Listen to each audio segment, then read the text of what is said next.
mọi thứ vẫn còn nguyên. Mình khá là run các bạn này. Mình đang đứng cạnh bố của anh đây. Thì bây giờ là bác ở trong này thì bây giờ là bác chỉ còn không còn cái gì cả các bạn ạ. Nói chung chỉ còn da và cái xương sọ thôi các bạn.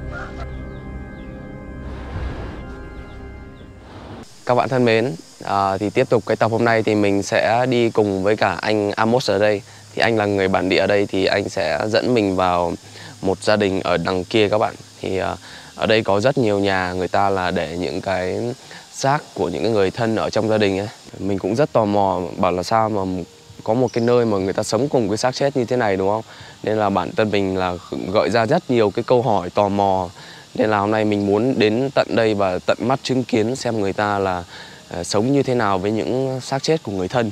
Thì không để các bạn chờ lâu nữa thì mình và anh Amos sẽ cùng vào trong này để khám phá xem cuộc sống người ta nhé. Đi thôi, we go. If someone dead, so almost the people here keep the body inside the house, right? Yeah, they always keep inside the house, but sometimes not in Tongkonan. Okay. Sometimes like normal house. Normal house. Like concrete house or... Yeah. It's depending the family. If they have Tongkonan, they keep in Tongkonan. If they don't have Tongkonan, so they don't live in Tongkonan. They live in the normal. Các bạn ạ, thì anh nói là những cái nhà bình thường người ta có thể là để xác chết là một là ở trong những cái nhà như là Tongkonan là cái nhà mà truyền thống của người Toraya có mái vòm ấy các bạn. Thì cũng có nhiều nhà người ta để đấy và cũng có nhiều nhà người ta để ngay ở những cái nhà bình thường của người ta trong gia đình ấy. Thì hôm nay là mình sẽ đến thăm một cái gia đình mà người ta đã để xác trong nhà là 5 năm rồi. Đấy, các bạn thấy là để 5 năm trong nhà. Một cái mà đúng là mình chưa giờ mình nghĩ đến bao giờ cả. Thì đây cũng là một cái nhà truyền thống của người Toraja này. Thì đây là những cái nhà đây bây giờ là người ta đang để cái gọi là lưu trữ những cái đồ như là thóc gạo, đồ ăn ở trong này đấy. Còn nhà chính của người ta thì đây đang trước mặt các bạn đây này các bạn. Have someone inside now? Yeah, so that's I will call because when I call they say they are here. Okay. But maybe some down in the village or Yeah. garden or... Bây giờ là đang đợi cái anh chủ nhà để đi về đấy các bạn. Bây giờ anh Amos đây anh sẽ gọi điện cho cái anh chủ nhà. Đấy, các bạn thấy là một ngôi nhà truyền thống ở đây đây.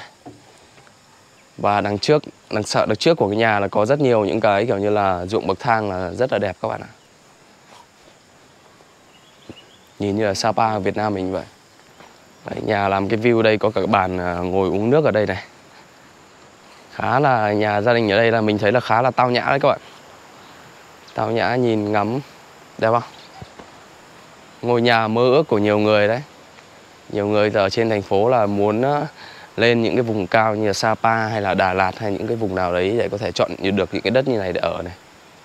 Rất là thư thái.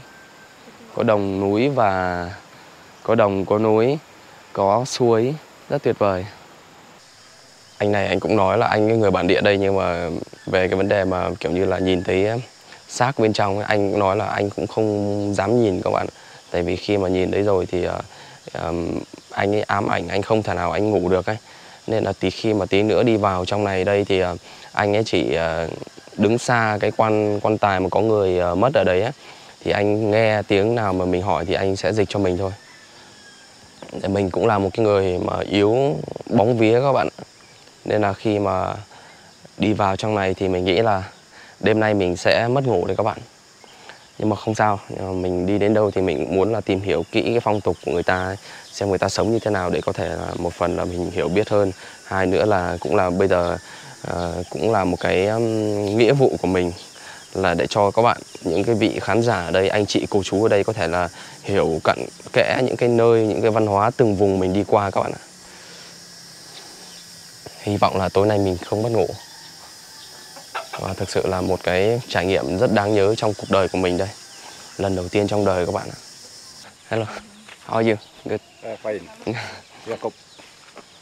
Bây giờ là anh sẽ dẫn mình vào trong để coi cuộc sống của mọi người ở đây. Thì đến mỗi nhà như này thì cũng, nói chung là mình cũng không biết là làm sao để có thể là biết mọi người muốn quà gì, nhưng mà mình có một món quà nho nhỏ để có thể tặng mọi người một chút thôi.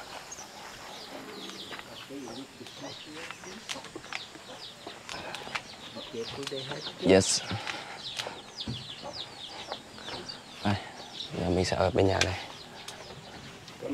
Yes, thank you. The woman inside is a father or mother or That's father. father. Tuh betul sih? Yeah. Your father. So how? That's already died 5 years ago. Yeah, Yeah. 5 So years. they keep in the room. Yeah, Yeah. So until the family preparing for the ceremony. yeah. So now still not dead, but considered sick person. Ah, So the family still offering the food and drinks for the dead body. yes. And then the family sleep here, even in there, this room, and then the dead body in there. Okay. Sick person. Water and food is give every day, right? Yeah. Okay. This is picture my father. Yeah. Your father.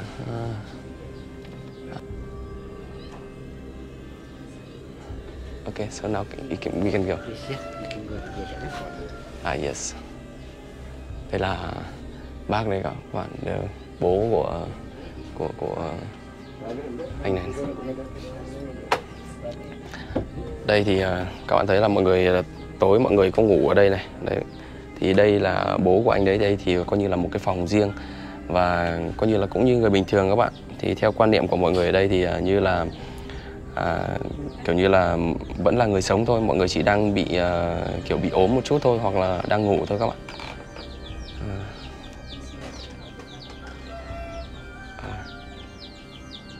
Đây là nước này, this water gift for father. Father, 5 more than years ago. Yes. Also, so is this the This is the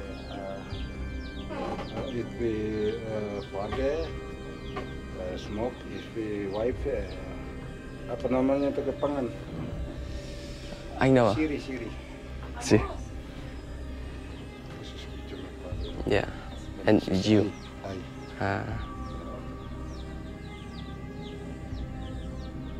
But what is this? Pangan apa kita nam? Well, that's tobacco.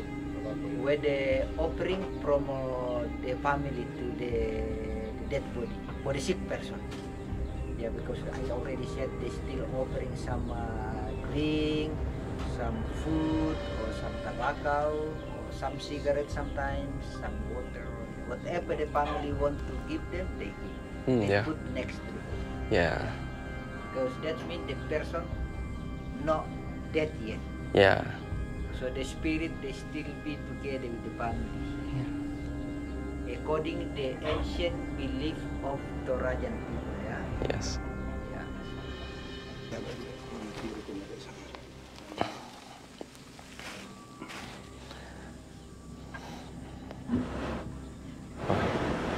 Oh. Selamat. Yes. Your father. Salam. How I can say hello with your father? Like that. Halo, Bapak, bagaimana kabar? Hello, Papa. Papa sleep. Can I see the No, because nose?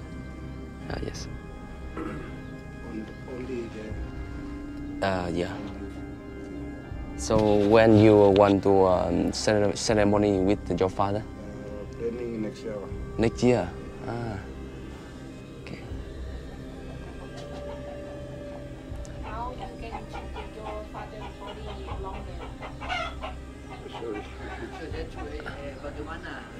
Many banyak anaknya kerja di perantauan.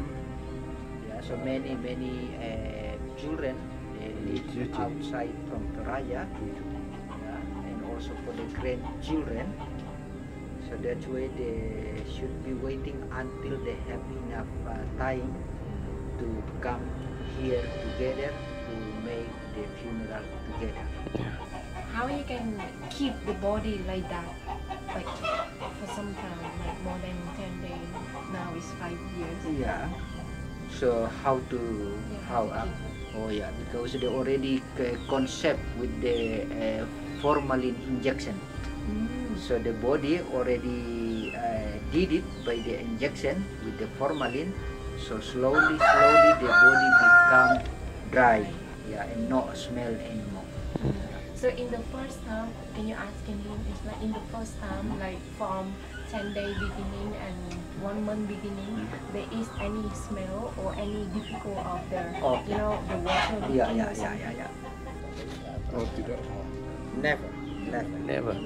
So do you like normally every day you clean body for your father? Only one, hanya satu kali setelah meninggal baru dibersihkan. One time after the death, berapa hari itu apa? 1 hari. One day after the food formalin injection, and then slowly to Clean. Then, Okay. So you clean one time after ingestion. Like later on, do you like every year you can go and clean your father body or no? Like another time? Ya, Like for the festival? di hari pertama tuh dibersihkan nih, berikutnya tuh dempar atau 1 tahun raka 2 tahun raka oh tidak. No anymore. Only one. Not anymore. Only one time. Only one time. Yeah. And then after, if you start to do the ceremony like next year for the funeral, like you will keep underground or you will keep the body in the rock or you keep in the body in the house? There is the house crop there. At the house outside? Yeah, that's cái the place. the tomb ngoài á, cái nhà, cái Minangkabang nhỏ nhỏ ngoài. Thế mọi người đã chuẩn bị sẵn rồi nó. The house crop. Your father is still sick? The spirits of your father is still around? Yeah. So I want to ask in, until now for 5 years, do you think you feel anything of he around here in your house? No. No. There. Yeah. The feeling. You have feeling. See, feel. Itu masih mendapi pas tu ada ni. Yeah. So they say like around, right around here when they feel still alive.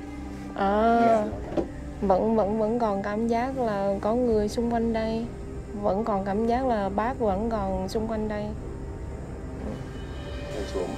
Chú này, anh này anh đang vẫn nhìn chăm chú kiểu bố anh đấy. Nói chung là như là gia đình vẫn còn sinh sống các bạn. They always changing, Yeah. With the day. Mình đang đứng cạnh bố của anh đây. Thì bây giờ là bác ở trong này thì bây giờ là bác chỉ còn không còn cái gì cả các bạn ạ. Nói chung chỉ còn da và cái xương sọ thôi các bạn. Thì các bạn thấy là như anh nói là bây giờ là đây kiểu như là từ cái lúc mà bố anh mất ấy, thì nói chung là cũng không có mùi gì đâu. Nên là mọi người vẫn sống là sinh hoạt bình thường. Thì đây đúng là một cái phong tục mà lần đầu tiên mình được trải nghiệm qua các bạn ạ. Đấy, ngồi ngay cạnh xác chết đây thì 5 năm rồi thì bác đây vẫn ở cạnh gia đình ấy, thì anh vẫn cảm nhận như là người thân thuộc bên kiểu vẫn bên mình ấy. Okay.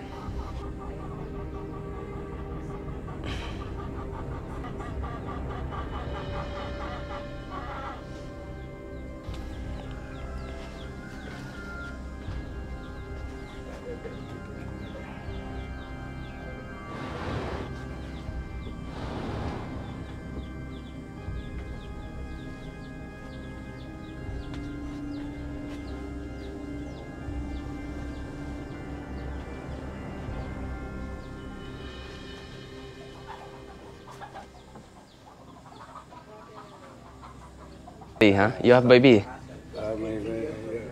This is my boy's first, second and 3. 3. Yeah. So now them go to school. Go to the technical high school. High school. Junior high school. Yes. Elementary school. Yeah. Con của anh ấy là bây giờ đang đi học hết rồi các bạn. You sleep here, right? Yes. Yeah. 3 room. Yes. What is he feel? What he think about the traditional of the funeral? Oh, that's really good solution because that's one of the good way to make a good relationship each other, because when if maybe first cousin was born in Jakarta, they never been here, but when they have ceremony here, so all the family coming back here to make good reunion. Yeah, so even make closer after the ceremony. So one of the best way how to make Torajan people close to each other. The reason why Torajan people really progress the ceremony, because they would like to be closer. Yeah. How bigger the funeral he want to make? How much he plan to do the ceremony for next year? That's a lot of thinking. And also how to arrange during the ceremony. A lot. Maybe billion? Billion, for sure, billion. Not only 1 billion, more billion. Maybe 3 billion, 4 billion. Build a lot of bamboo building here. Bamboo building. Yeah, like the construction, they cut the bamboo like this. Maybe 4, 5 billion. You feel sad when your father just only lying down? Just normal. Yeah, because they say the family still together with the body. Yeah, but the last day, exactly, the man really sad, because they say last time to together with the body. The last day. It's like some Torajan people, they don't want to do the funeral so they can keep the body for a long time. No, they always want to make the funeral. The problem with the financial. The problem with the Financial and then the time. Yeah. But they should be make ceremony. Thank you. Yeah. Thank you so much. Thank you, sister. Cái trải nghiệm rất đáng nhớ. Và bây giờ đây mình sẽ sang tiếp một cái nhà khác để cho các bạn hiểu rõ hơn và nhìn được nhiều hơn cái cách mà mọi người mà để xác trong nhà, sống cùng những cái xác trong nhà như thế nào nhá. Bây giờ chúng ta sẽ di chuyển sang một nhà khác thôi. Xây sẵn cái mộ sẵn cho bố anh ở đây này các bạn. Năm sau thì khi mà tổ chức tang lễ thì chỉ cần ra đây và để xác trong đấy thôi. Di chuyển nói chung rất gần, cũng chia sẻ các bạn nghe thì anh cũng phải mất là cái số tiền khá là lớn đấy. Cũng phải gần chục tỷ tiền Việt mình để cho tổ chức tang lễ đấy các bạn. Mà các bạn thấy là gia đình của anh này thì cũng bình thường thôi, đâu có khá giả gì đâu. Nhưng mà năm sau một cái kế hoạch của anh đấy là rất nhiều tỷ. Đây các bạn thấy là đây là một trong những cái tang lễ mà tốn kém bậc nhất trên thế giới các bạn. Tại vì sao? Tại vì so với nói chung là nhiều cái tang lễ của những cái gia đình mà tỷ phú, triệu phú thì không nói rồi. Nhưng mà đây là so về cái mặt độ mà gia đình nha các bạn. Gia đình ở đây người ta không khá giả nhưng mà người ta cũng tổ chức cái tang lễ mà gần chục tỷ tiền Việt như vậy. Thì không biết là những cái nhà mà người ta giàu hơn thì người ta sẽ tổ chức không biết có khi hàng triệu đô cũng lên. Đúng không nhỉ? Như ở Huế nhỉ? Khu gì đó? Lăng tẩm của người ở Huế đúng không? Đúng rồi. Xây cái mộ lên hàng chục tỷ đúng không? Đúng rồi. Thảo thì ở Huế các bạn, thì ở Huế có cái chỗ mà chuyên cho... Nhưng mà ở Huế chỉ quan trọng vào cái nơi ở của người chết thôi. Có nghĩa là xây lăng tẩm lên, xây mộ lên và phải rất là đẹp và rất là nguy nga. Thì một cái lăng mộ trị giá hàng tỷ đồng. Rồi mình cũng có, tại vì quê mình ở Huế, mình cũng có về thăm nó một lần. Thì đúng là nó rất là đẹp, tất cả mọi thứ chi tiết. Nhưng mà ở đây thì lại khác hơn là cái tang lễ từ lúc mà mình diễn ra nó đã là rất là tốn kém rồi. Nhưng mà cái nơi mà để ở, cái nơi mà để cho cái người mất á, mà ở lại á, ví dụ như là cái mộ á, thì nó rất đơn giản, đúng rồi, sơ sài. Mình là một đứa rất là nhát gan. Thật ra mình đi vào trong nhà thì mình cũng sợ là có những cái gọi là mùi khó chịu về cái xác chết á. Nhưng mà thật ra không có mùi gì các bạn. Đi vào trong nhà thì mình cũng cảm giác nó rất là bình thường, nhưng mà cảm giác là nó hơi nặng nề hơn một chút cho cái feeling của mình thôi, chứ mình không cảm thấy là nó có mùi hay là có cái gì đó ghê rợn, gọi là về mặt vật lý đúng không? Đúng rồi. Nhưng mà về tâm linh thì nó có cái gì đó rồi, mình chưa quen mình cảm giác là mình hơi nặng nề một chút, nhưng mà mùi thì nó không có. công nhận là bảo quản, nếu như mà bảo quản trong vòng 5 năm đáng nhẽ là cái xác đó phải là rất là ấy rồi á. Nhưng mà mình cảm giác là mình không dám nhìn tận mặt, nhưng mà Giáp thì Giáp nhìn vào tận mặt và quay tận mặt cho mọi người xem, nhưng mà cảm giác là vẫn còn nguyên khuôn mặt nhỉ. Đúng rồi. Hay. Vừa nãy vào người ta cũng mặc đồ quần áo rồi đội mũ, nhưng nói chung là như ăn mặc như bình thường luôn. Chỉ là hơi ốm hơn, đúng không? Hơi hốc hác hơn một chút, tại vì cái phần thịt nó sẽ khô lại rồi các bạn. Khi cái xác vừa nãy thì không khác gì cái người già mà tầm hơn 100 tuổi tí, người ta cũng gầy thì còn da bọc xương vậy thôi, nhưng mà cũng không đến nỗi mà mất hết sạch đi các bạn. Reason why Torajan people keep the dead body in the house for more time because they would like to save the money to arrange the funeral, and also they're waiting for the other family who live outside from Toraja. They would like to make big ceremony. Exactly, they spend a lot of money. So that's why when they keep bit longer, so enough time for save the time for arrange for everything like. So one funeral, the bigger one, sometimes they kill 20 buffaloes minimum. The ceremony is for the dead people very expensive in Toraja, right? Very expensive. The expensive ceremony in Toraja, that's funeral. Wedding not really expensive. When somebody recently died, on the past time, the people concept the body by balsam. Yeah, but right now, mostly the people concept the body by the formalin injection. Vaccine. Yeah. Vaccine. Yeah, Injection. Yeah, so that The government is not stop this traditional. because this one, the government in Toraja, also Torajan people, yeah. Yeah, so exactly they're doing the same way when their family also die. Yeah, so that's why, because the government don't pay for the funeral for their family, so that's why just they leave the body in the house because this tradition on the phone. They cannot change for the traditional. They cannot change it. Yeah. Yeah, the rule maybe in the government maybe make the law maybe, but for the tradition here should be. In our country, like long time ago, we keep very long time, like 10 days, 15 days, even a month. Yeah. But now the government is not allowed for us to keep the body long time. Yeah. Because sometimes it's affecting with the environment. Yeah. For melted or smell of the virus or something is affecting with healthy. So now our government stop.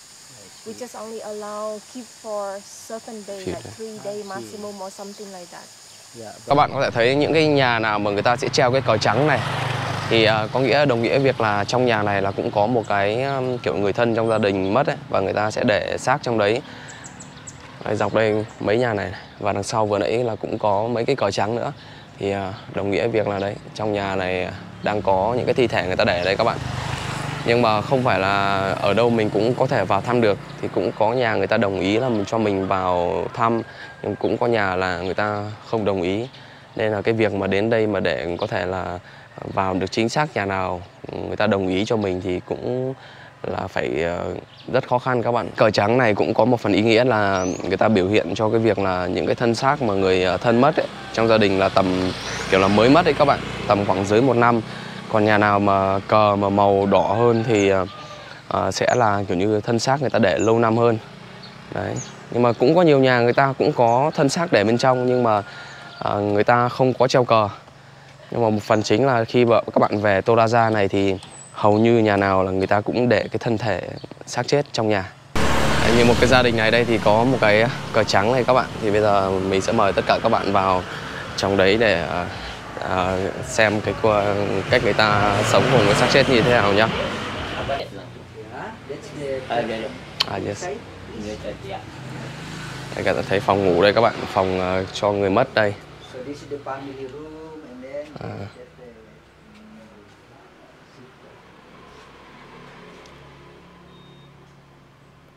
Four months. Yeah. Father, mother or Mother. your mother. Mother, yes.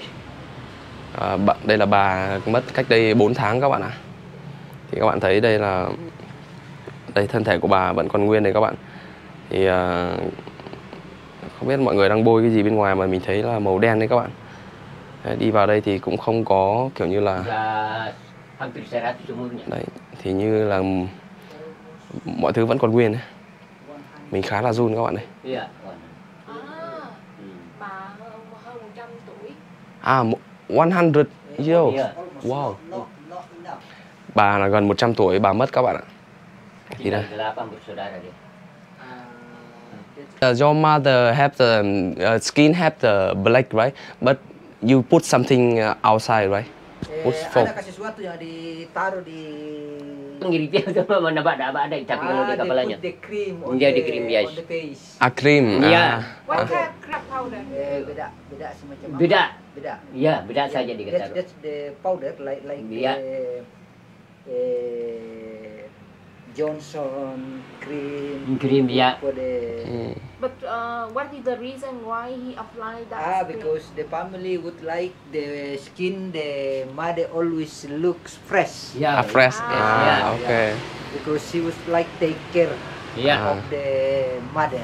Iya. Like this. Nhìn cho nó trẻ trung, nó kiểu như thân xác của bà như kiểu như là còn nguyên đúng không?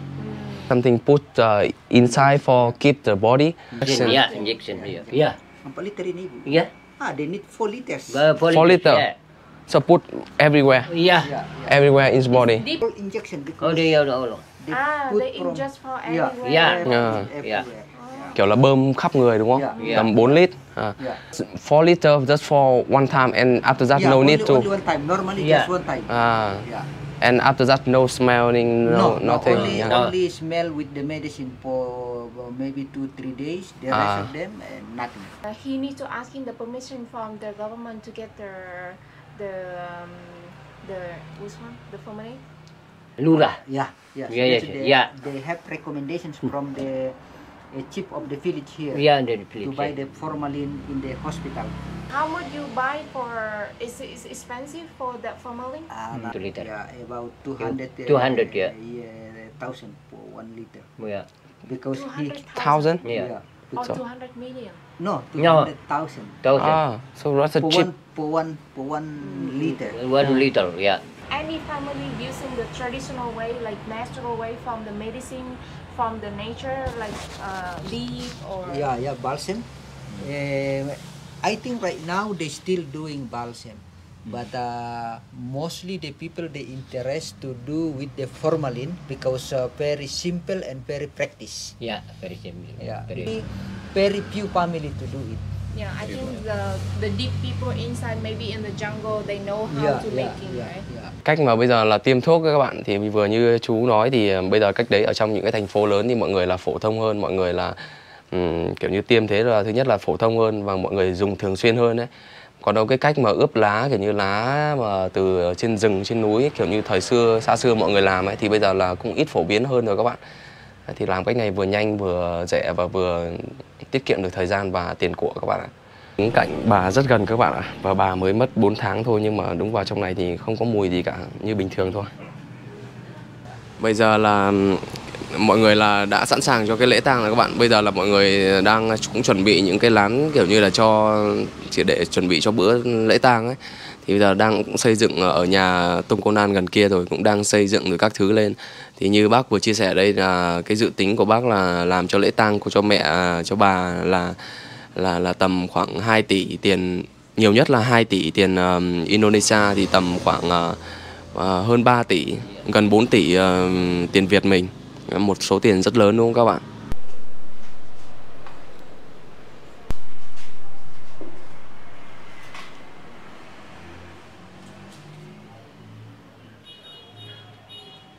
Fish. Ya, fish. Ah, yes. Mama makan nasinya ini. Dia mau makan dia kalau dikasih bangun dia. Thì bác đang để cho bà ăn cơm đấy các bạn. Thì hàng ngày là đều kiểu để cơm ở đây và nước rồi các thứ để cho những cái người nói chung là như người còn sống ấy. Thank you grandpa. Yeah. Grandpa. Cảm ơn bà. Ya. Karusumanga. Thank you. Đúng là thế giới thật sự muôn màu các bạn ạ. Quan niệm về sự sống và cái chết, niềm vui và nỗi buồn là mỗi nơi khác nhau. Các bạn nghĩ sao về những cái phong tục mà sống cùng những người đã mất ở Toraja này thì có thể bình luận xuống bên dưới cho mình biết thêm được không? Thì mỗi video mà mình làm ra thì mình đều là đặt vào đấy rất nhiều tâm huyết và tình cảm cũng như là nhiều thứ khác. Thì hy vọng là qua những cái mà video của mình trên YouTube thì mình đem lại những cái giá trị mà mọi người có thể là đấy khám phá qua cái màn hình nhỏ. Thì nhiều người là cũng muốn đi nhưng mà không có cơ hội đi được, đúng không? Thì ok, tập hôm nay mình cũng xin phép kết thúc ở đây. Thì các bạn đừng quên ấn like và đăng ký kênh để đón chờ những cái trải nghiệm mới nhất của mình nhá. Giờ thì xin chào và hẹn gặp lại tất cả các bạn. Chúng ta cùng đi tìm kiếm những cái câu chuyện khác ở Toraja này thôi.